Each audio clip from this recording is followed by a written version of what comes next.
Media Belanda ungkap peluang pemain Liga Champions dan bek 100 miliar rupiah bela timnas Indonesia. Pemimpin redaksi media Belanda Voetbal Primeur yang bernama Denny van Laar menjelaskan peluang Kevin Dix dan Mees Hilgers membela timnas Indonesia.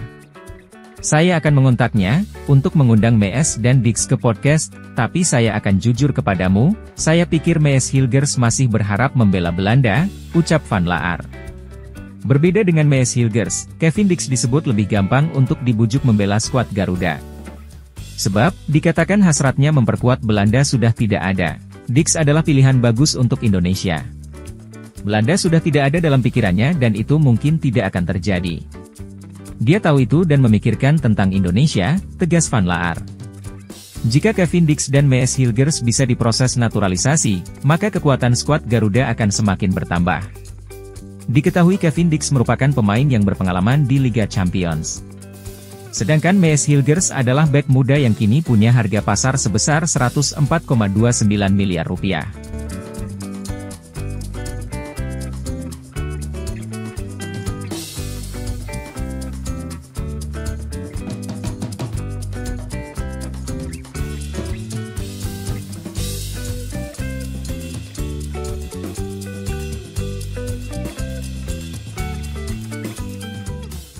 Tim U23 Indonesia telah tiba di Dubai, Uni Emirat Arab pada Selasa 2 April dini hari, WIB. Pada petang harinya, Garuda Muda langsung menjalani latihan perdana. Latihan dilaksanakan di lapangan Humaidal Tire Stadium di kawasan Komplek Al Nasr SC Dubai. Pada latihan perdana ini menu latihan yang diberikan pelatih Shin Tae-yong fokus untuk recovery pemain dan penyesuaian fisik keseluruhan. Semua berjalan lancar, latihan perdana cuaca juga baik. Kondisi para pemain pun juga baik, kata Shin Tae-yong. Ketika ditanya lebih detail mengenai kondisi para pemain, usai menjalankan laga bersama tim di kompetisi lokal dan luar negeri, pelatih asal Korea Selatan itu mengatakan, kondisi pemain secara umum baik. Tetapi beda-beda taktikal setiap tim dan warnanya pun berbeda. Sebenarnya pekerjaan rumahnya adalah itu, harus dijadikan satu, menjadi kompak. Dan fokus juga di situ apakah kita ini bisa menjadi satu dalam tim, tambahnya. Selama di Dubai, UAE, Indonesia akan menjalani 2 laga uji coba tertutup melawan Arab Saudi di tanggal 5 April 2024 dan Uni Emirat Arab, tanggal 8 April 2024. Mengenai hal itu, Shin mengungkapkan, ya memang walaupun ada 2 laga uji coba, kita fokus lebih dahulu ke 2 pertandingan itu.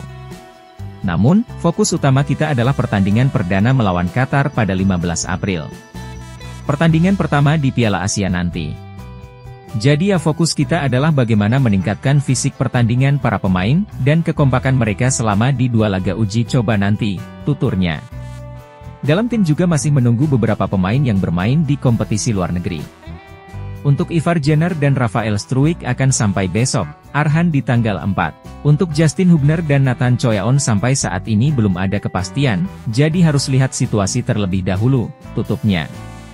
Skuad Garuda Muda menjalani pemusatan latihan di Dubai hingga 10 April sebelum tanding di Piala Asia U23 AFC 2024 di Qatar pada 15 April hingga 3 Mei 2024. Timnas Indonesia dipastikan bakal diperkuat 2 pemain naturalisasi baru. Hal ini dikonfirmasi oleh anggota Komite Eksekutif, Exco, PSSI Arya Sinulinga yang menyebut pihaknya sedang dalam proses mewujudkan hal tersebut.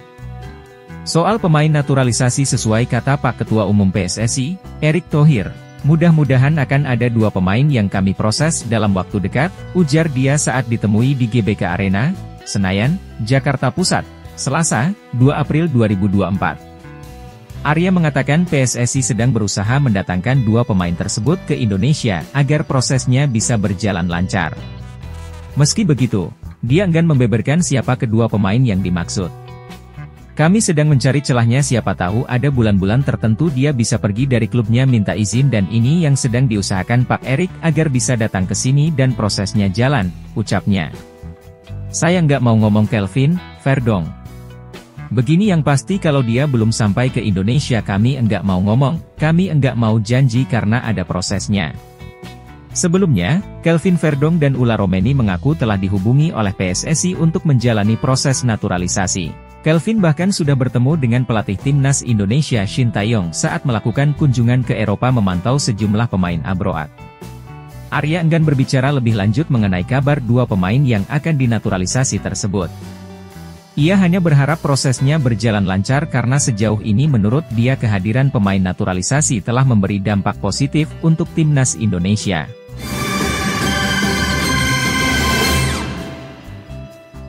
Mengulik lawan timnas Indonesia di Piala Asia U23 2024. Timnas Indonesia U23 berada di grup A pada Piala Asia U23 2024. Garuda Muda akan bersaing dengan Qatar, tuan rumah, Yordania, dan Australia. Bagi Indonesia, tampil di Piala Asia U23 2024 adalah sejarah baru. Sebab, ini adalah kali pertama Indonesia ambil bagian pada putaran final Piala Asia U23. Meskipun berstatus debutan, Indonesia punya target yang tinggi. Awalnya, Indonesia memasang target lolos hingga babak perempat final. Belakangan, target adalah lolos ke Olimpiade 2024 Paris. Indonesia harus meraih posisi ketiga di Piala Asia U23 untuk bisa lolos ke Olimpiade 2024. Lantas, apakah mungkin Indonesia mencapai target itu jika melihat persaingan dengan 3 lawan di grup A? Mengulik kekuatan calon lawan timnas Indonesia adalah Qatar, tuan rumah yang mungkin mengejutkan. Di Piala Asia U23 2022 lalu, Qatar gagal total. Berada di grup A, Qatar gagal menang pada 3 laga yang dimainkan. Qatar menjadi juru kunci klasemen grup A dan gagal lolos ke fase gugur.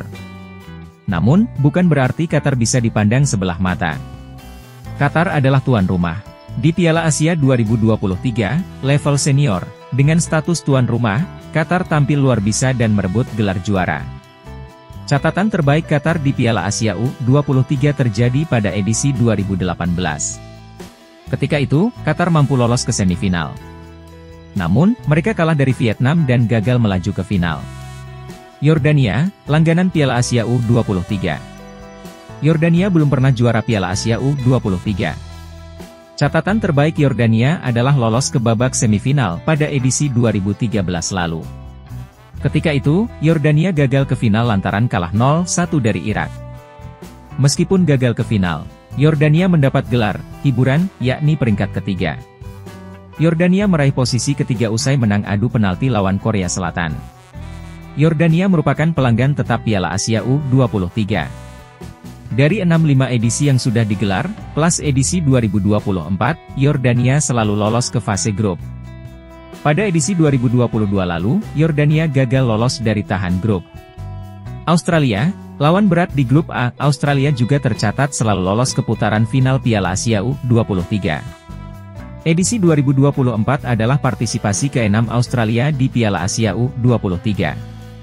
Pada edisi 2022 lalu, Australia mampu lolos ke babak semifinal. Namun, langkah mereka terhenti usai kalah 0-2 dari Arab Saudi. Lalu, pada perebutan tempat ketiga, Australia kalah 0-3 dari Jepang. Prestasi terbaik Australia adalah meraih posisi ketiga di Piala Asia U23 edisi 2020 lalu. Saat itu, Australia menang 1-0 atas Uzbekistan pada perebutan tempat ketiga. Sekian informasi sepak bola dari kami untuk hari ini, pantau terus informasi dari Bola Wave Indonesia. Dukung terus sepak bola nasional, terima kasih dan sampai jumpa.